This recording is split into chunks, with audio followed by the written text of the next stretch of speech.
সবথেকে গুরুত্বপূর্ণ মাস হলো জিলহজ। এই মাসের 10টা নির্বাচিত আমলের কথা বলবো, পারবেন তো ইনশাআল্লাহ? আল্লাহ রাসূল সাল্লাল্লাহু আলাইহি ওয়াসাল্লামের হাদিস থেকে 10টা নির্বাচিত বিষয় আমলকে আমরা চেষ্টা করব পালন করার জন্য। 1 নম্বর আমল, সবাই একটু খেয়াল করবেন। 1 নম্বর হচ্ছে এই প্রথম দশকের আমলগুলো বলতেছে। 1 নম্বর আমল হলো এই মাসে বেশি বেশি নফল ইবাদত করা। কি করা?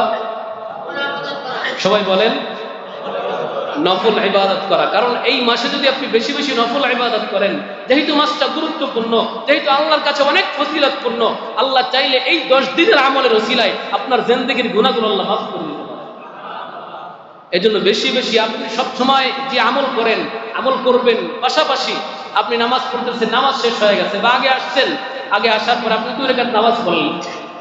কোনো কষ্ট, 2 রাকাত নামাজ পড়তে কি বেশি কষ্ট হয়ে যায়? আপনি মসজিদে 5 মিনিট আগে আসছেন, দেখলেন 5 মিনিট আছে, আপনি 2 রাকাত নামাজ পড়লেন। আপনি জোহরের নামাজ পড়ে বসে আছেন, আপনি 2 রাকাত নামাজ পড়লেন। আপনি ফজরের সময় আগে চলে আসছেন আর 2 রাকাত নামাজ পড়লেন। এটাতে কোনো ব্যাপার না আমাদের জন্য, ঠিক না? এজন্য এই 10 দিনে বেশি বেশি নফল ইবাদত করা 2 নম্বর আমল। সবাই খেয়াল করুন। 2 নম্বর আমল, যারা কোরবানি দেওয়ার নিয়ত করেছেন, অনেকেই কোরবানি দেওয়ার নিয়ত করেছেন না? যারা কোরবানি দেওয়ার নিয়ত করেছেন বা দিবেন না, সবার জন্য বলতেছি, এই 10 দিন প্রথম জিলহজ মাসের চাঁদ ওঠার পর থেকে কোরবানির আগ পর্যন্ত আপনার হাতের নখ, চুল, গোঁফ, এরপর অবাঞ্ছিত স্থানের লোম, এগুলো কেউ কাটবেন না। এগুলো কি করবেন না? সাহাবীদের মধ্যে এই আমলটার ব্যাপক প্রচলন ছিল। সাহাবীরা তাদের ছোট ছোট বাচ্চাদেরকেও এই 10 দিন নখ কাটতেন না, চুল কাটতেন না। এই জন্য যারা কোরবানি দিতে সামর্থ্য নাই, কোরবানি দিতে পারবেন না, অনেক ওলামায়ে কেরাম বলেছেন, তারা যদি এই আমলটা করে, এই আমলের ওসিলায় আল্লাহ তাআলা তার আমল নামায় কোরবানির সওয়াব দান করে দেন। এই জন্য সবার জন্য দরকার না আমলটা? সবাই চেষ্টা করবেন তো ইনশাআল্লাহ। 3 নম্বর আমল, বেশি বেশি তাকবীর, তাহমিদ ও তাহলিল করা। তাকবীর করবেন, আল্লাহু আকবার, আল্লাহু আকবার, লা ইলাহা ইল্লাল্লাহ, আল্লাহু আকবার, আল্লাহু আকবার, ওয়ালিল্লাহি। এই তাকবীর পাঠ করবেন, তাহমিদ পাঠ করবেন। তাহমিদটা কি? আমি আপনাদেরকে একটা আমলের কথা বলি, একেবারে কবুল হবেই আল্লাহ রাসূল সাহাবীরা করেছেন। আপনি ঘুমায় গেছেন, ঘুমানোর পরে রাতের বেলা অনেক সময় ঘুম ভাঙে না? ঘুম ভেঙে গেছে, আপনার ইস্তেঞ্জায় ধরছে বা যে কোনো কারণে দেখলেন 2:30 বাজে, 3টা বাজে। আপনি যখন আপনার ঘুম ভেঙে গেছে, ঘুম ভেঙে যাওয়ার পরে আপনি যখন উঠছেন, ওলামায়ে কেরাম বলেন, একটা দোয়া যদি আপনি পাঠ করেন, দোয়া পাঠ করার পর আপনি যেই দোয়া আল্লাহর কাছে করবেন, ওই দোয়াই আল্লাহ কবুল করেন। দোয়াটা কি? লা ইলাহা ইল্লাল্লাহু ওয়াহদাহু লা শারীকা লাহ, লাহুল মুলকু ওয়া লাহুল হামদু ওয়া হুয়া আলা কুল্লি শাইইন কাদির, সুবহানাল্লাহি ওয়া বিহামদিহি, সুবহানাল্লাহিল আযীম। অনেকেরই মুখস্থ আছে।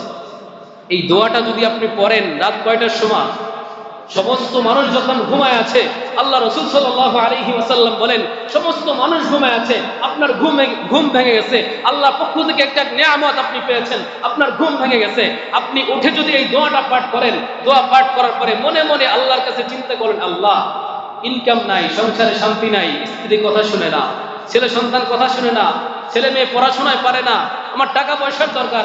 আপনি মনে মনে আল্লাহর সঙ্গে বলবেন। আল্লাহ রাসূল বলেন, আপনি যে মনে মনে আল্লাহর সঙ্গে বললেন, আল্লাহ আপনার এই দোয়াকে কবুল করে নেবেন। আর যদি পারেন 2 রাকাত নামাজ আদায় করবেন, নামাজ আদায় করার পরেই এই দোয়া পাঠ করেছেন, নামাজ আদায় করেছেন, আল্লাহর কাছেই নামাজ কবুল হয়ে গেছে। এজন্য ছোট্ট একটা আমল, চেষ্টা করবেন সবাই পাঠ করার জন্য। 4 নম্বর আমল, জিলহজ মাসের 1 তারিখ থেকে জিলহজ মাসের 9 তারিখ পর্যন্ত, কয় দিন হয়? 9 দিন। জিলহজ মাসের 1 তারিখ থেকে জিলহজ মাসের 9 তারিখ পর্যন্ত সবাই চেষ্টা করবেন রোজা রাখার জন্য। আমি আগেই বলেছি, এই আমলটা আল্লাহ রাসূল কখনোই ছাড়তেন না। আর যদি তাও না পারেন, সূরা আরাফার দিনে, অর্থাৎ জিলহজ মাসের 9 তারিখ একটা রোজা রাখবেন। আল্লাহ রাসূল সাল্লাল্লাহু আলাইহি ওয়াসাল্লাম বলেছেন, এই রোজা সম্পর্কে বলেছেন, সিয়ামু ইয়াউম আরাফাতিন আহতাসিবু আলা আল্লাহি আইয়ুকাফিরা সানাতাল্লাতী ক্বাবলা ওয়াস সানাতাল্লাতী বা'দা। এই একটা রোজা রাখার কারণে আল্লাহ রাসূল সাল্লাল্লাহু আলাইহি ওয়াসাল্লাম বলেছেন, তার সামনের 1 বছর, পিছনের 1 বছর, 2 বছরের গুনাহ আল্লাহ তাআলা মাফ করে দেন। কয়টা রোজা? রোজা কয়টা? একটা রোজার কারণে আল্লাহ তাআলা তার জিন্দেগির সামনের এক বছর আপনি বাঁচবেন এই গ্যারান্টি আছে। কিন্তু আপনি যদি বেঁচে যান, আপনার হায়াতে যদি জিন্দেগি থেকে থাকে, আল্লাহ আপনার সামনের এক বছরের গুনাহ মাফ করে দিবেন, আর পিছনের এক বছরের গুনাহ আল্লাহ মাফ করে দিবেন। তো ফজিলত কম না বেশি? ফজিলত বেশি। এই জন্য পারবেন তো ইনশাআল্লাহ, একটা রোজা, বেশি না। 5 নম্বর আমল, এই 10 দিনে বেশি বেশি তাওবা ইস্তেগফার পাঠ করা। কি করা? তওবা ইস্তেগফার পাঠ করবেন, সব সময় তওবা করবেন, এই 10 দিনে বেশি করবেন। কারণ এই 10 দিনে আল্লাহ তাআলা বেশিরভাগ মানুষকে ক্ষমা করতে থাকেন। আল্লাহর কাছে এই 10 দিন যদি নির্বাচিত নাই হইতো, আল্লাহর কাছে যদি এই 10 দিন পছন্দ নাই হইতো, তাহলে কি আল্লাহ হজের হুকুম দিতেন এই মাসে? কি বলেন? আল্লাহ দিতেন? আল্লাহর কাছে অনেক বেশি পছন্দনীয় এই 10 দিনের আমল। এই যে আল্লাহ সবথেকে আমাদের মধ্যে 5টা ইসলামের মূল ভিত্তি, এর মধ্যে একটা হচ্ছে হজ। সেই হজকে আল্লাহ এই 10 দিনের মধ্যে দিয়েছেন। এই জন্য এই 10 দিনে বেশি বেশি তাওবা ইস্তেগফার করা। 6 নম্বর, যাদেরকে আল্লাহ তাওফিক দিয়েছেন, যাদেরকে আল্লাহ সামর্থ্য দিয়েছেন, তারা এই 10 দিনের মধ্যে হজ এবং উমরা আদায় করা। অনেকেই হজ করেছেন, যাদেরকে আল্লাহ সামর্থ্য দিয়েছেন, তাওফিক দিয়েছেন, বারবার করবেন। বারবার করলে কি লাভ না লস? হ্যাঁ, হজ করলে লাভ না লস? লাভ। আল্লাহ তাআলা বলেছেন, যে ব্যক্তি হজ করে, আমি গত সপ্তাহে বলেছি, যে ব্যক্তি হজ করে তার প্রতিদান একমাত্র জান্নাত ছাড়া আর কিছুই হতে পারে না। 7 নম্বর আমল, তাশরিক পড়া। আইয়ামে তাশরিক যেটাকে বলা হয়, 9 তারিখ ফজর থেকে নিয়ে 13 তারিখ আসর পর্যন্ত। কয় তারিখ থেকে?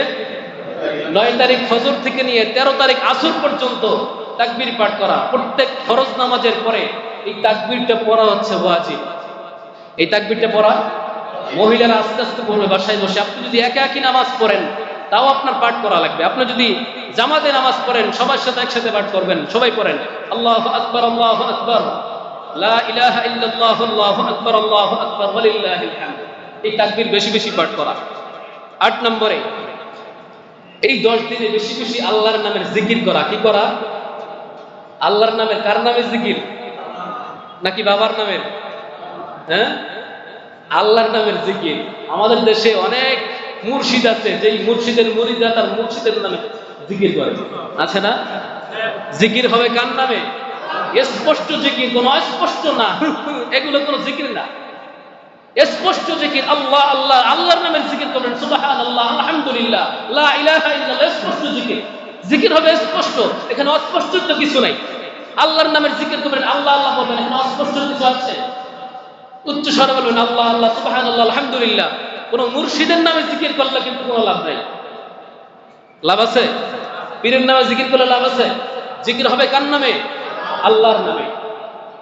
9 নম্বর আমল, এই দিনে 9 নম্বর আমল হচ্ছে ঈদুল আজহার দিনে যে সুন্নাহগুলো আছে, সেই সুন্নাহগুলো পালন করা। আমাদের সমাজে আমরা ঈদের আগের দিন এত খুশি হই যে ঈদের দিন ফজর নামাজই পড়ি না, সুন্নাত দূরের কথা, ফরজই পড়ি না। অথচ ঈদের নামাজ পড়া ওয়াজিব, আর ফজরের নামাজ পড়া ফরজ। ফরজ পড়ো না ওয়াজিব পড়ো? আপনার জিন্দেগীর সমস্ত কুরবানি যদি এক পাল্লায় রাখেন, ফজরের 2 রাকাত ফরজ নামাজ যদি এক পাল্লায় রাখেন, ওই ফজরের 2 রাকাত নামাজের সমান হবে না। ফজরের গুরুত্ব এত বেশি, ফরজের গুরুত্ব এত বেশি। আর ঈদের দিন এত খুশি হয়েছেন, খুশির জ্বালায় ঘুমাইছেন না 3টার সময়, 3টার সময় ঘুমাই উঠছেন ঈদের নামাজের আধা ঘন্টা আগে। হ্যাঁ, এরকম হয় না? ঈদের নামাজের গুরুত্ব বেশি না ফজরের নামাজের গুরুত্ব বেশি? আমি বলতেছি না ঈদের নামাজের গুরুত্ব নাই, গুরুত্ব অবশ্যই আছে, তবে ঈদের নামাজের চেয়ে ফজরের নামাজের গুরুত্ব আরো বেশি, ঠিক না? এই জন্য সবাই চেষ্টা করবেন, প্রত্যেক দিন তো পড়বেন, ঈদের দিন গুরুত্ব সহকারে পড়বেন ইনশাআল্লাহ। এই 10 দিনের শেষ আমল যেটা আমি বলবো, সেটা হচ্ছে যাদের সামর্থ্য আছে তারা আল্লাহর জন্য কোরবানি করা। কার জন্য কোরবানি করা? কোরবানি করবেন কার জন্য? কোরবানি নিয়ে আগামী সপ্তাহে ইনশাআল্লাহ বিস্তারিত আলোচনা করব। কোরবানি করবেন একমাত্র আল্লাহর জন্য। অনেক মানুষ আছেন কোরবানি যদি না দেই মানুষ কি বলবে, এই কথাটা বলে ফেলেন। হ্যাঁ, কোরবানি যদি না দেই মানুষ কি বলবে? আমি একটা বাড়ি করছি, গাড়ি করছি, এই করছি, সেই করছি, হাতে টাকা পয়সা নাই, এবছর যদি কোরবানি না দিই মানুষ খারাপ বলবে, ভালো বলবে না, মানুষ খারাপ বলবে। এই জন্য আপনি কোরবানি দেন। আপনার কোরবানি আল্লাহর দরবারে করুন। আবার অনেকে আছেন হারাম টাকা দিয়ে কোরবানি দেন, ওই হারাম মালের নেকের কাম আল্লাহর কাছে কোনো গ্রহণযোগ্যতা নেই। কুরবানি করবেন কার জন্য? কোন আল্লাহর জন্য? যেই আল্লাহ আমাদের সৃষ্টি করেছেন, যে আল্লাহ আসমান সৃষ্টি করেছেন, যে আল্লাহ জমিন সৃষ্টি করেছেন, যে আল্লাহ আমাদেরকে দুনিয়াতে পাঠিয়েছেন, যে আল্লাহ আরশ সৃষ্টি করেছেন, ওই আল্লাহর জন্য কুরবানি করবেন। যেই আল্লাহ আরশে আজিমে বসে আছেন, আমাদেরকে দেখতেছেন, আমাদেরকে দুনিয়াতে পাঠিয়েছেন একমাত্র আল্লাহর ইবাদত বندگی করার জন্য, ওই আল্লাহর জন্য কুরবানি করবেন তো ইনশাআল্লাহ। কারণ এই মাসটা এমন একটা মাস, যেই মাসে আল্লাহ তাআলা ইবাদত বندگির মধ্যে একটা সমন্বয় করেছেন। যেই মাসে আল্লাহ তাআলা ইবাদত বندگির সমস্ত ইবাদত এই মাসটার মধ্যে আছে। যেমন মুসলমানদের ইসলামের মূল ভিত্তি কয়টা বলেন তো? 5টা। একটা হচ্ছে কালিমা, কালিমা তো আমরা পড়ছি সবাই মুসলমান। দ্বিতীয়টা হচ্ছে নামাজ। এই নামাজ সারা বছর আছে, এই 10 দিনের মধ্যে আছে না নাই? আছে। আরেকটা হলো রোজা। আরেকটা কি? রোজা। সারা বছরের মধ্যে আল্লাহ রাসূল সাল্লাল্লাহু আলাইহি ওয়াসাল্লাম বলেন নাই রোজা রাখার জন্য, কিন্তু আল্লাহ রাসূল এই জিলহজ মাসের 1 তারিখ থেকে 9 তারিখ পর্যন্ত রোজা রাখার জন্য বলেছেন। কি রাখার জন্য বলেছেন? রোজা রাখার জন্য বলেছেন। রোজাও আছে, রোজাও পাইলাম। আবার ইসলামের অন্যতম একটা বিধান হজ। এই হজ যদি আপনি বৈশাখ মাসে করেন হবে? জানুয়ারি মাসে? ইংরেজি মাসে হিসাব করে জানুয়ারি মাসে হজ করলেন হবে? হবে না। এই জিলহজ মাসে আপনার হজ করতে হবে। আপনি যদি রমজান মাসে হজ করেন, বড় হজ হবে? আপনি মনে করলেন যে রমজান মাস তো আল্লাহর কাছে অনেক প্রিয়, এই যে জিলহজ মাসে এত মানুষজন যায়, চাপাচাপি, গ্যাদারিং, দরকার কি আমি রমজান মাসে হজ করে আসি? আপনার হজ হবে? কারণ কি? আল্লাহ তাআলা বলেছেন এই মাসে হজ করার জন্য। নির্দিষ্ট একটা মাসের কথা আল্লাহ বলেছেন, নির্দিষ্ট দিনের কথা আল্লাহ বলেছেন। এই জন্য এই মাসে হজের বিধান আছে। আবার এই মাসে কোরবানির বিধানও আল্লাহ দিয়েছেন। আপনি যদি বছরে অন্য দিন কোরবানি করেন, কোরবানি কি ফরজ ফরজিয়াত আদায় হবে? হবে না, এই মাসে হবে। এই জন্য আল্লাহ তাআলা এই মাসটা এমন ভাবে গুরুত্বপূর্ণ করেছেন, ফজিলতপূর্ণ করেছেন, সমস্ত ইবাদতের একটা সমন্বয় করেছেন আল্লাহ তাআলা। এই মাসটা আল্লাহর কাছে এতই গুরুত্বপূর্ণ, এতই গুরুত্বপূর্ণ। আল্লাহ রাসূল সাল্লাল্লাহু আলাইহি ওয়াসাল্লাম জিন্দেগিতে 4টা আমল কখনোই ছাড়েন নাই। কয়টা আমল? 4টা আমল আল্লাহ রাসূল কখনোই ছাড়েন নাই। এর মধ্যে একটা আমল হচ্ছে আশুরার রোজা। মুহররমের যে রোজাটা আমরা আশুরা বলি, আশুরার রোজা। 2 নম্বর হচ্ছে জিলহজ মাসের 1 থেকে 9 তারিখ পর্যন্ত আল্লাহ রাসূল এই 9 দিনের রোজা জিন্দেগিতে ছাড়েননি। আর আমরা জিন্দেগিতে করিনি। আল্লাহ রাসূল যেটা জিন্দেগিতে ছাড়েন নাই, আর আমরা সেটা জিন্দেগিতে করিনি। পার্থক্যটা দেখছেন? আল্লাহ রাসূল জিন্দেগিতে যে আমলটা ছাড়লেন না, আর আমরা জিন্দেগিতে সে আমলটা করিই নেই। আর 3 নম্বর হচ্ছে প্রত্যেক মাসের 13, 14 এবং 15 তারিখ এই 3 দিনের রোজা আল্লাহ রাসূল জিন্দেগিতে ছাড়েন নাই। আর 4র্থ নম্বর হচ্ছে আল্লাহ রাসূল যে জিনিসটা ছাড়েন নাই, সেটা হচ্ছে ফজরের আগে 2 রাকাত সুন্নাত নামাজ। আমরা সবাই সুন্নাত করি না? ফজরের আগে 2 রাকাত সুন্নাত এতটা গুরুত্বপূর্ণ, আল্লাহ রাসূল জিন্দেগিতে কখনো ছাড়েন নাই। এই 4টা আমল আল্লাহ রাসূল কখনোই ছাড়েন নাই। এই জন্য জিলহজ মাস আল্লাহর কাছে অনেক গুরুত্বপূর্ণ। কেন গুরুত্বপূর্ণ হয়েছে? আল্লাহ নিজে বলেছেন, আল্লাহ কসম করেছেন, ওয়াল ফজর ওয়া লায়ালিন আশর। আল্লাহ 10টা রাতের কসম করেছেন, 10 দিনের কসম করেছেন। মুহাদ্দিসিনে কেরাম বলেন ওই 10 দিন হলো জিলহজ মাসের এই 10 দিন। কি মাসের? একটা জিনিস বুঝবেন, আল্লাহর কথা সবগুলোই দামি, কিন্তু আল্লাহ যেই জিনিসের কসম করেন ওই জিনিসটা অনেক বেশি দামি। আল্লাহ বিভিন্ন জিনিসের কসম করেছেন, কিন্তু আল্লাহ যেই জিনিসের কসম করে ওই জিনিসটা অনেক দামি। আল্লাহ কসম করেছেন ওয়াল ফজর ওয়া লায়ালিন আশর, এই 10 দিনের কসম আল্লাহ করেছেন। এই 10 দিনের কসম করার কারণে দিনগুলো অনেক দামি হয়ে গেছে। কেন দামি হয়েছে আমি আরেকটা ঘটনা আপনাদেরকে শোনাই। হযরত মূসা আলাইহিস সালাতু ওয়াস সালাম, নাম শুনেন নাই কারা কারা? সবাই শুনছেন। মূসা আলাইহিস সালাতু ওয়াস সালাম আল্লাহর একজন অনেক প্রিয় একজন নবী ছিলেন। সব নবী আল্লাহর প্রিয়, কিন্তু মূসা আলাইহিস সালাম আল্লাহর অনেক কাছাকাছি ছিলেন। মূসা আলাইহিস সালাতু ওয়াস সালামকে আল্লাহ বললেন, মূসা তোমাকে আমি আসমানে কিতাব দিব। কি দিবে? আসমানে কিতাব দিব, তবে ফ্রি ফ্রি দিতাম না। ফ্রি ফ্রি দিলে কোনো জিনিসের মূল্যায়ন থাকে না, কদর থাকে না। আপনি একটা জিনিস চিন্তা করেন, আপনি অনেক কষ্ট করেছেন, সারা জীবন চাকরি করেছেন, নিজের ঘাম মাথার ঘাম পায়ে ফেলে ইনকাম করেছেন, ওই ইনকাম দিয়ে কিছু কিছু সঞ্চয় করেছেন, টাকা গুছায়া একটা বাড়ি করেছেন। ওই বাড়িটার কদর, ওই বাড়িটার দাম, আর শ্বশুর বাড়ি থেকে একটা বাড়ি গিফট পাইছেন, এই দুইটা বাড়ির কদর কি এক হবে? কারণ কি, একটা আপনার কষ্টে উপার্জিত টাকা দিয়া, মাথার ঘাম পায়ে ফেলন টাকা দিয়া, সেই টাকা দিয়ে আপনি বাড়ি করেছেন। ওই বাড়িতে দেখবেন ভাড়াটিয়া ভাড়া দেওয়ার সময় আপনি বলবেন, ভাই অনেক যত্ন কষ্ট করে বাড়িটা করছি, ভালোভাবে একটু চাইকেন। আর শ্বশুর বাড়ি থেকে পাইছেন বা লটারিতে কোনো কিছু একটা পাওয়া গেছেন ভাগ্যক্রমে, সে এই দুইটা বাড়ির আপনার কাছে গুরুত্ব কি সমান হবে? সমান হবে না। মুসা আলাইহিস সালামকে আল্লাহ বললেন, মুসা কিতাব তো দিব, তুমি একটু কষ্ট করে নিতে হবে। আল্লাহ, কি কষ্ট? তুর পাহাড়ে চলে যাও, 30 দিন ইতিকাফ করবা। কি করবা? 30 দিন ইতিকাফ করবা, 30 দিন রোজা রাখবা। মুসা আলাইহিস সালাম বলেন, আল্লাহ সেহরি কখন করব, ইফতার কখন করব?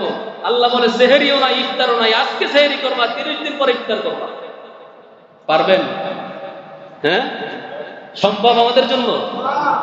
নবী ছাড়া আর কারোর জন্য সম্ভব না। আল্লাহ বললেন 30 দিন পরে ইফতার করবা। 30 দিন যখন হয়ে গেছে, আল্লাহ বলতেছেন, ওয়া'আদনা মূসা 30 লাইলা। 30 দিন হয়ে গেছে, মূসা আলাইহিস সালাম 30 দিন পরে কখন বেলা ডুববে অপেক্ষা করতেছেন। আল্লাহ তখন বললেন, মূসা 30 দিনে কাম হবে না। এই 30 দিন ছিল জিলকদ মাসের 30 দিন। যখন জিলহজ মাসের চাঁদ উদিত হবে, আল্লাহ তাআলা বলেন, ওয়া'আদনা মূসা 30 লাইলা ওয়া আতমামনাহা 10। মূসা এই 30 দিনে কাজ হবে না, আরো 10 দিন। কয় দিন হইল? এই 10 দিন হইল জিলহজ মাসের প্রথম 10 দিন। এই 10 দিন হলো এমনিতেই মনে করেন 1 মাস কিছুই খায় নাই, রোজা রাখছে। 1 মাসে যদি কিছু না খায়, মূসা আলাইহিস সালাম কি তাড়াহুড়া আছে না নাই? মূসা আলাইহিস সালাম চিন্তা করতেছেন, কখন বেলা ডুববে, কখন কিতাব পাবো, কখন আমি ইফতার করব। যখন আল্লাহ বললেন যে মূসা 30 দিন হবে না, আরো 10 দিন, তার মানে ইফতার করতে পারবে আরো 10 দিন পরে। মূসা আলাইহিস সালাম, আল্লাহ এত কষ্ট দিতেছেন কি লাগা? মূসা আলাইহিস সালাম তো আল্লাহর সঙ্গে একটু ফ্রি ছিলেন। আল্লাহ তাআলা বলতেছেন, মূসা এত কষ্ট দিতেছি, এই জন্যই এত কষ্ট দিতেছি, তোমার এই রোজা, তোমার ইবাদত আমার কাছে বেশি খুশি, আমি আমার কাছে বেশি প্রিয়, ভালো লাগতেছে। আমি আরো 10 দিন বাড়ায় দিচ্ছি, কারণ এই 10 দিনের গুরুত্ব আমার কাছে অনেক বেশি। মূসা আলাইহিস সালাম আরো 10 দিন রোজা রাখলেন। কয় দিন হলো? 1 চিল্লা হয়ে গেছে। কয় চিল্লা? 1 চিল্লা। তাবলীগীরা চিল্লা যায় না? ওলামায়ে কেরাম কিন্তু এখান থেকে এই চিল্লা আবিষ্কার করছে, মানে আবিষ্কার করছে, উদ্ঘাটন করছে। মূসা আলাইহিস সালাম আল্লাহর কাছে কয় দিন থাকছে? চেহেল মানে 40, চিল্লা মানে 40 দিন। এখান থেকে 40 দিন বের করছে, যে আল্লাহর কাছে যেটা পছন্দনীয়। এই 40 দিন ওলামায়ে কেরাম বের করে চিল্লা পাঠায় দেয় মানুষ। এই জন্য মূসা আলাইহিস সালামকে 40 দিন পরে আল্লাহ কিতাব দিলেন। কিতাব দিলেন কি মাসে? জিলহজ মাসে। এই জিলহজ মাসটা আল্লাহর কাছে এতটা গুরুত্বপূর্ণ, রমজানের পরে এতটা গুরুত্বপূর্ণ দিন, এতটা গুরুত্বপূর্ণ মাস আল্লাহর কাছে আর কোনোটাই নেই। এই জন্য আল্লাহ রাসূল সাল্লাল্লাহু আলাইহি ওয়াসাল্লাম বলেছেন, এই মাসে তোমরা বেশি বেশি আমল করো, বেশি বেশি তাওবা ইস্তেগফার করো। এই মাসটা যদি তোমরা কাজে লাগাইতে পারো, আশা করতে পারি এই মাসের উসিলায় আল্লাহ তোমার জিন্দেগীর গুনাহগুলো মাফ করবে। আল্লাহর জন্য কুরবানি করবে। দেখেন, আল্লাহ, আপনি গত সপ্তাহের আগের সপ্তাহে বলেছিলাম, আল্লাহ, আল্লাহু আকবার, আল্লাহর জন্য যে আপনি করবেন না, কেন করবেন না? আল্লাহ আমাদেরকে সৃষ্টি করেছেন। কোন দুনিয়ার মধ্যে কোন মানুষের ক্ষমতা আছে এরকম একজন আমার মতো বা আপনার মতো একজন মানুষ সৃষ্টি করে দেখাবে? কি বলেন? রোবট সৃষ্টি করেছে বিজ্ঞানীরা, মানুষের মতো হয়েছে? মানুষের মতো হয় নাই। যে আল্লাহ আসমান সৃষ্টি করেছেন, আসমান কত বড়, আসমান কত বড়, এত বড় আসমান যে দুনিয়ার বিজ্ঞানীরা আজও পর্যন্ত আসমানের শেষ খুঁজে পায় নাই। এত বড় আসমান যে আল্লাহ সৃষ্টি করেছেন, ওই আল্লাহর জন্য কুরবানি করবেন। আল্লাহ শুধু একটা আসমান সৃষ্টি করেন নাই, এরকম 7টা আসমান সৃষ্টি করেছেন। একটা, এবং এক একটা আসমানের চেয়ে এক একটা আসমান আরো বিশাল বড়। আমাদের মসজিদে ফ্যানগুলো ঘুরতেছে না? একটা ফ্যান, এই একটা ফ্যান বড় না 7টা বড়? 7 বড়। প্রথম আসমানটা মনে করেন একটা ফ্যানের সমান, দ্বিতীয় আসমানটা এই ছাদের সমান, এরকম দ্বিতীয় আসমান তার চেয়েও বড়, চতুর্থ আসমান তার চেয়েও বড়। এরকম আল্লাহ 7টা আসমান সৃষ্টি করেছেন। আল্লাহ মানুষ সৃষ্টি করেছেন। এই মানুষকে আল্লাহ এত মেধা দিয়েছেন। এই মানুষ আল্লাহ অনেক কিছু সৃষ্টি করেছেন। আজও পর্যন্ত দুনিয়ার শেষ খুঁজে পাইছে? কিন্তু আল্লাহ বলেন, বান্দা, যে দুনিয়া আমি তোমাকে পাঠিয়েছি, ওই দুনিয়া কতটুকু জানো তুমি? ওই দুনিয়া কতটুকু? আল্লাহ বলতেছেন, ওয়াসিআ কুরসিয়ুহুস সামাওয়াতি ওয়াল আরদ। আল্লাহর কুরসি যেটা, আল্লাহ যেটা বসে আছেন, দুনিয়া আমরা দেখতেছি এত বড় দুনিয়া। আল্লাহ বলতেছেন আমি যে দুনিয়া সৃষ্টি করেছি, এই আমার কুরসির নিচে বিশাল মরুভূমির মধ্যে একটা আংটি পরে থাকলে যতটুকু দেখা যাবে, আমার কুরসির নিচে দুনিয়াটা এরকম সরিষার দানার মতো পড়ে আছে। এত বড় দুনিয়া আমরা দেখতেছি, আল্লাহ এত বড় দুনিয়া আল্লাহ সৃষ্টি করেছেন। আল্লাহর কাছে দুনিয়া কতটুকু? একটা সরিষার দানার পরিমাণও না। যে আল্লাহ দুনিয়া সৃষ্টি করেছেন আমরা দেখতেছি এত বড়।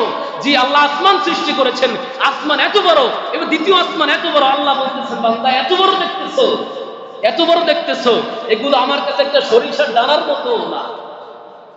আমি যে কুরসি সৃষ্টি করেছি, আমি যে চেয়ারে বসা, ওয়াসিআ কুরসিয়্যুহুস সামাওয়াতি ওয়াল আরদ, আমি যে আরশে আযীম সৃষ্টি করেছি, আমরা কিতাবের মধ্যে পড়েছি আল্লাহর সৃষ্টি জগতের মধ্যে সবথেকে বড় সৃষ্টি হচ্ছে আল্লাহর আরশে আযীম। আল্লাহ যে আরশে আযীম সৃষ্টি করেছেন, দুনিয়া যেমন কুরসির নিচে একটা সরিষার দানার মতো পড়ে আছে, আল্লাহ যে আরশে আযীম সৃষ্টি করেছেন, ওই আরশে আযীমের মধ্যে আল্লাহর চেয়ারটা, কুরসিটা একটা আংটির মতো পড়ে আছে। তাই আরশটা কত বড় আল্লাহ বানিয়েছেন। ওই আরশ বহনকার যে ফেরেশতা আরশ বহন করে রেখেছেন, 8 জন ফেরেশতা বহন করে রেখেছেন। ওই 8 জন ফেরেশতা কত বড় আপনারা জানেন? এক একজন ফেরেশতার পায়ের পাতা থেকে পায়ের টাকনু পর্যন্ত দূরত্ব হলো আসমান থেকে জমিন পর্যন্ত। যেই আল্লাহ এগুলো সৃষ্টি করেছেন, ওই আল্লাহর জন্য কুরবানি করবেন। রাজি তো আছেন তো ইনশাআল্লাহ? আল্লাহ কি আমরা দেখছি কখনো? দেখছি? দেখি নাই। কিন্তু আল্লাহকে না দেখে বিশ্বাস করেছি, এটার নাম ইবাদত, এটার নাম। আল্লাহ কি দেখতে চান না? ইচ্ছা হয় যে আল্লাহকে দেখতে চাই। আমরা কি রাসূলকে দেখেছি? রাসূলকে দেখেছি? আল্লাহকেও দেখি নাই, রাসূলকেও দেখি নাই, এরপরে ঈমান এনেছি। আল্লাহ বলে বান্দা ঈমান যেহেতু এনেছো না দেখা, দুনিয়াতে দেখা না দিলেও জান্নাতের মধ্যে আমি আল্লাহ তোমাদের সঙ্গে দেখা দেব। বুঝেন, আল্লাহ দেখা দিয়ে আমাদের সঙ্গে মুহূর্তটা কেমন হবে? আল্লাহ যদি আমাদের সঙ্গে দেখা দেয়, যে আল্লাহ এত সুন্দর মানুষ সৃষ্টি করেছেন, যে আল্লাহ এত সুন্দর ফেরেশতা সৃষ্টি করেছেন, এত সুন্দর দুনিয়া সৃষ্টি করেছেন, ওই আল্লাহ যা না জানি কত সুন্দর, ওই আল্লাহ যদি সরাসরি আমাদের সঙ্গে দেখা দেন, সময়টা কেমন হবে একটু চিন্তা করেন। আল্লাহকে দেখতে হইলে কিসে যেতে হবে? জান্নাতে যেতে হবে। কিসে যেতে হবে? জান্নাতে যাওয়ার জন্য কি করতে হবে? আমল করতে হবে। আল্লাহ যেদিন দেখা দিবেন, ছোট্ট করে আমি বলি, সময় কম, আল্লাহ যেই সময় দেখা দিবেন, আল্লাহ সমস্ত মানুষকে জান্নাতে দিয়ে দিবেন। যারা জান্নাতীদের তাদেরকে আল্লাহ জান্নাতে দিয়ে দিবেন, যারা জাহান্নামী তাদেরকে আল্লাহ জাহান্নামে দিয়ে দিবেন। এরপরে আল্লাহ বলবেন আমি যা কিছু তোমাদের জন্য ওয়াদা করেছিলাম সেগুলো কি তোমরা পেয়েছো? জান্নাতের কিছু মানুষ বলবে আল্লাহ আপনি যা কিছু ওয়াদা করেছিলেন তার চেয়ে অনেক বেশি পেয়েছি, আমরা এত কিছু আমরা আশাও করি নাই, আপনি যা কিছু দিয়েছেন কল্পনাও করতে পারিনি, এত কিছু আপনি আমাদেরকে দিবেন। জান্নাতের মধ্যে এক শ্রেণীর মানুষ বলবে আল্লাহ আপনি যা কিছু ওয়াদা করেছেন পাই নেই সবকিছু। আল্লাহ বলবে কি অবস্থা, তোমরা এত কিছু পাওয়ার পরে বলো পাই নেই, কারণ কি? বলে আল্লাহ আমি তো এই জান্নাতের জন্য নামাজ পড়ি নেই, আমি তো জান্নাতের পায়ে সিজদা করি নেই, আমি যে আল্লাহর পায়ে সিজদা করেছি, আল্লাহ আমি যেই আল্লাহর জন্য ইবাদত বন্দেগী করেছি, আল্লাহ জান্নাত পেয়েছি, এগুলো আমার কাছে কিছু না, আমি সেই আল্লাহকে এখনো পাই নেই, আল্লাহর দিদার এখনো পাই নেই। আল্লাহ বলবেন তাই আমাকে দেখতে চাও? বান্দারা বলবে আল্লাহ অবশ্যই আপনাকে দেখতে চাই, আপনাকে ছাড়াই জান্নাত ভালো লাগে না। আল্লাহ বলবে আচ্ছা ঠিক আছে, আমি তোমাদের সঙ্গে দেখা দিব। জান্নাতের মধ্যে একটা সেমিনারের আয়োজন করো, মাহফিলের আয়োজন করো, মাহফিলের আয়োজন করা হবে, আয়োজক থাকবে ফেরেশতারা, ফেরেশতারা মাহফিলের আয়োজন করবে। এরপরে আল্লাহ বলবে আমি বান্দাদের সঙ্গে দেখা দিব। কেমনে দেখা দিব? সমস্ত মানুষরা জান্নাতের মধ্যে সমস্ত মানুষ উপস্থিত হয়ে যাবে মাহফিলে। জান্নাতের যে প্রোগ্রাম যে হবে, জান্নাতের যে স্টেজটা হবে, মাহফিলের স্টেজটা এত বড় হবে, 1.25 লক্ষ নবী রাসূলগণ ওই স্টেজের মধ্যে উপস্থিত হবে। কত বড় হবে?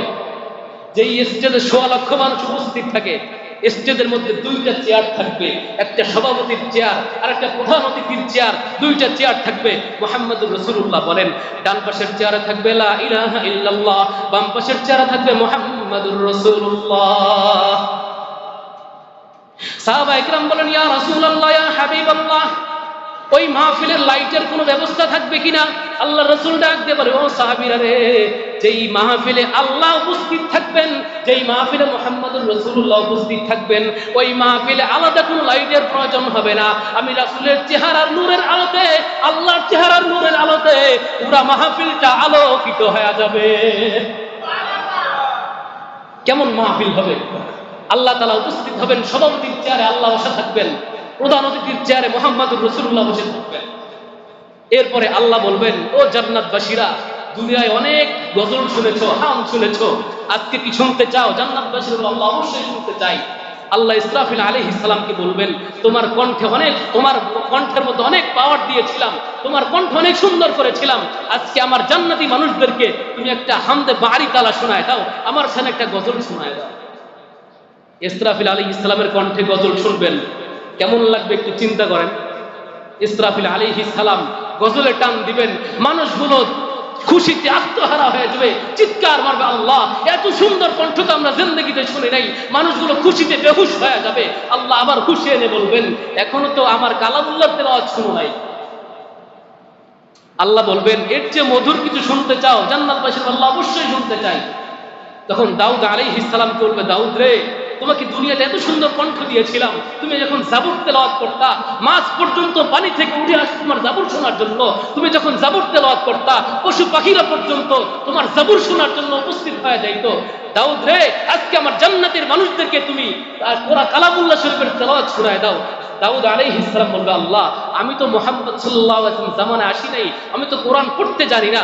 আল্লাহ বলবেন, দাউদ রে, আমি তোমার কোরআনের হাফিজ বানায়া দিলাম। দাউদ আলাইহিস সালাম মসজিদের ডান পাশে দাঁড়ায়া কোরআনের টান দিবে, গাড়ি সাপরা যেমন কানে হাত দিয়ে টান দেয়, এরকম দাউদ আলাইহিস সালাম যখন টান দিবে, মানুষজন চিৎকার করতে থাকবে আর বলবে, আল্লাহ এত সুন্দর কণ্ঠ তো আমরা জিন্দেগিতে কখনোই শুনি নাই। মানুষজন খুশিতে বেহুশ হয়ে যাবে। আল্লাহ আবার খুশি আনবেন, এরপরে বলবেন, ও জান্নাতবাসীরা, এখনো তো মূল আকর্ষণ তোমরা শোনো নাই। আরে দাউদ আলাইহিস সালামকে তো আমি শেষ জামানায় পাঠাই নাই, দাউদ আলাইহিস সালামের উপর তো আমি কোরআন নাজিল করি নাই, যেই পয়গম্বরের উপর কোরআন নাজিল করেছি, সেই পয়গম্বরের তেলাওয়াত কি তোমরা শুনতে চাও না? মানুষজন আমার দিল বলে, তখন সামনের সারিতে থাকবেন সাহাবায়ে কেরাম, আমরা শেষ জামানার নবীর উম্মতরা, আমরা আশা করি আমরা সামনের কাতারে থাকবো। আমার দিল বলে, আল্লাহ যখন মুহাম্মদুর রাসূলুল্লাহর নামটা ঘোষণা করবেন, আমার দিল বলে ওমর রাদিয়াল্লাহু তাআলা আনহু দাঁড়ায় যদি একবার নারায়টা দিয়ে দেয়। আল্লাহ যখন মুহাম্মদুর রাসূলুল্লাহর নাম ঘোষণা করবেন, আল্লাহ রাসূল সাল্লাল্লাহু আলাইহি সাল্লাম আল্লাহর বাঁ পাশে বসা কানে হাত দিয়া কোরআনের টান দিবেন, ইয়াসিন বলে যখন টান দিবেন, মানুষজন চিৎকার করতে থাকবে, হাউমাউ করে কান্না করতে থাকবে। আল্লাহ যেই নবীকে আমরা জিন্দেগিতে দেখি নাই, সেই নবীর কণ্ঠের তেলাওয়াত আমরা শুনতেছি, মানুষগুলো বেহুশ হয়ে যাবে, মানুষগুলো বেহুশ হয়ে যাবে। এরপর আল্লাহ মানুষগুলোকে আবার হুঁশিয়ারে বলবেন, ও মানুষরা, ও জান্নাতবাসীরা, এখন এতদিন এত সময় তো শুনেছো মুহাম্মদুর রাসূলুল্লাহ তেলাওয়াত, যেই আল্লাহ কোরআন নাজিল করেছে, যেই আল্লাহ তোমাদেরকে কোরআন দিয়েছেন, সেই আল্লাহর তেলাওয়াত কি শুনতে চাও না? কি মনে করেন অবস্থাটা কেমন হবে? অবস্থাটা কেমন হবে? আল্লাহ বলবেন, আমার তেলাওয়াত কি তোমরা শুনতে চাও না? জান্নাতের বলবে, আল্লাহ আপনার কণ্ঠের তেলাওয়াত তোমরা শুনতে অবশ্যই চাই। আল্লাহ তখন নিজের দিকে ইশারা করবেন আর নিজে তেলাওয়াত করা শুরু করবেন। আমরা দুনিয়াতে যাবি আর রহমান, আল্লাহ আর রহমান বলে তেলাওয়াত শুরু করবেন না, আল্লাহ নিজের দিকে ইশারা করে বলবেন, আনার রহমান, আনার রহমান। এতদিন শুধু রহমান শুনেছো, এই দেখো আনার রহমান, আমি হলাম রহমান। আল্লাহ তেলাওয়াত করা শুরু করবেন। আল্লাহর তেলাওয়াত শোনার পরে মানুষের কি হুঁশ থাকবে? আর কি বলেন? আল্লাহ তেলাওয়াত করতেই থাকবেন, করতেই থাকবেন, মানুষজন এমন ভাবে তাকায় থাকবে, হাজার হাজার বছর কেটে যাবে, আল্লাহ তেলাওয়াত শেষ হবে না, বন্ধ হবে না। এরপরে হুর যারা থাকবে, হুর পরে আল্লাহর কাছে জিরিপ লিখবেন, আল্লাহ আপনি মাহফিল শেষ করেন, আপনি যদি মাহফিল শেষ না করেন আমাদের স্বামীগুলোকে আমরা হারিয়ে ফেলবো, আল্লাহ আপনি মাহফিল শেষ করেন। আল্লাহ তারা তেলাওয়াত শেষ করবে, মানুষগুলো বেহুশ হয়ে যাবে, মানুষগুলো এরপরে মানুষগুলো বেহুশ। আল্লাহ হুঁশিয়ারে বলবেন, যাও জান্নাতীরা, আমাকে দেখেছো, যার যার গন্তব্যে চলে যাও, জান্নাতের মধ্যে প্রবেশ করো, জান্নাতের মধ্যে চলে যাও। যখন আমরা জান্নাতে প্রবেশ করব, হুররা আমাদের দিকে দৃষ্টিতে তাকায় থাকবে, আমাদের দিকে কেমন ভাবে তাকায় থাকবে, মানুষ জিজ্ঞাসা করবে আমাদের দিকে কেমন ভাবে তাকায় আছো, কেন আমাদের চেহারা কি অনেক বেশি বেড়ে গেছে?